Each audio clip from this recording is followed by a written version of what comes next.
Julieta, ¿cómo estás? Muy bien, Gonzalo, ¿cómo estás? Buenas tardes. La verdad que muy bien. Bueno, una vez más conversando, vamos a recordarle a la gente que esté viendo la nota que sos neuropsicoeducadora y en esta oportunidad, ¿sobre qué tema vamos a conversar? Me parecía importante conversar sobre bullying, empezar a hablar sobre este tema que lamentablemente perjudica a tantos niños y adolescentes. En especial vamos a hablar sobre el bullying en las instituciones educativas, o sea, acoso escolar. Primero, antes que nada, ¿qué te parece si explicamos qué es el concepto de bullying? Me parece perfecto porque muchas veces se ha banalizado este concepto, el concepto de bullying, ¿no? Uno escucha muchas veces a los padres decir a mi hijo le hacen bullying o a mi hija le hacen bullying. El bullying tiene una definición bien puntual y bien clara. En principio es un concepto que proviene del término inglés bull, que significa toro, y tiene que ver con este animal, esta bestia muy grande que puede arremeter e intimidar a otro más vulnerable. Es decir, acá tenemos un primer indicio sobre qué es el bullying, ¿no? Tiene que haber, para que exista bullying, una relación desigual de poder, aunque ésta sea real o que tenga que ver con el autoconcepto o la autoestima de quienes están implicados. Es decir, que uno se perciba, o sea, tenga un autoconcepto más elevado, una autoestima más elevada, el victimario, que su víctima. Estamos lógicamente hablando del bullying en el colegio, en la escuela, y quiénes están implicados dentro de este bullying escolar. Exacto, sí, muy bien. Estamos hablando de acoso escolar o bullying dentro de una institución. Como te decía, hablamos de que existe una víctima y un victimario que tienen una relación desigual de poder. Ahora bien, dentro de ese grupo, porque recordemos que el bullying es un fenómeno grupal que sucede dentro de un grupo y que esas integrantes del grupo, fuera de este grupo, pueden funcionar de distinta manera, pueden no ser ni víctimas ni victimarios. Ahora, volviendo a ese grupo dentro de una institución educativa, mencionamos a la víctima, que por alguna cuestión que luego podemos seguir desarrollando, tiene una autoestima o un autoconcepto de sí mismo. No son palabras que sean sinónimas, se podría desarrollar incluso esta diferencia, pero bueno, su autoestima está vulnerada. El victimario, que se cree que tiene poder por sobre esta víctima, y luego este victimario tiene algunos aliados. No tienen por qué ser muchos, pueden ser 3, 4, 5, que son sus aliados, que lo apoyan y acompañan en estos diferentes actos de violencia cometidos contra la víctima.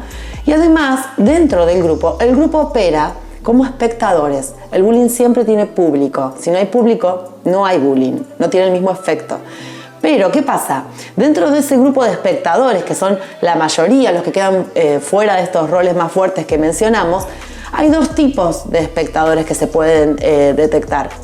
Uno de ellos es el grupo de espectadores que participan desde la risa, que son cómplices, entre comillas, de estos tipos de violencia, que a veces son chistes y a veces pasan a ser violencias o actos físicos. Y otro grupo de espectadores que se callan, son espectadores silenciosos, es decir, son integrantes de ese grupo que perciben que esto que está ocurriendo dentro del grupo no está bien, pero no se animan, porque esto es un fenómeno grupal, no son superhéroes, no se animan a encarar al victimario, porque ya te digo, requiere de mucho valor para hacerlo y porque además temen también ser ellos mismos posibles víctimas luego del bullying. Bueno, Julieta, ¿y cuáles serían algunas de las características del bullying en la escuela, en el colegio?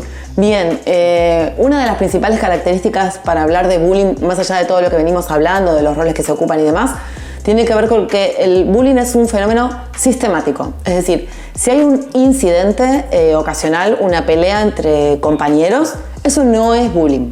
El bullying es un fenómeno sistemático que puede durar meses o incluso años. Eso por un lado. Y en esa sistematicidad, en esa repetición, siempre los roles se sostienen. Siempre estamos hablando de la misma víctima, el mismo victimario, sus aliados y el mismo grupo de espectadores.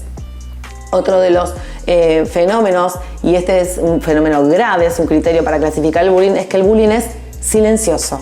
Es decir, si después podemos pensar en una sintomatología que los padres o las madres, quien cuide a los chicos, niños o adolescentes, tengan que considerar, que luego lo vamos a hacer, que puede surgir en la víctima del bullying, dentro del aula hay que comportarse como un detective, digo, docentes, equipos de orientación escolar, directivos, porque el bullying es un fenómeno silencioso.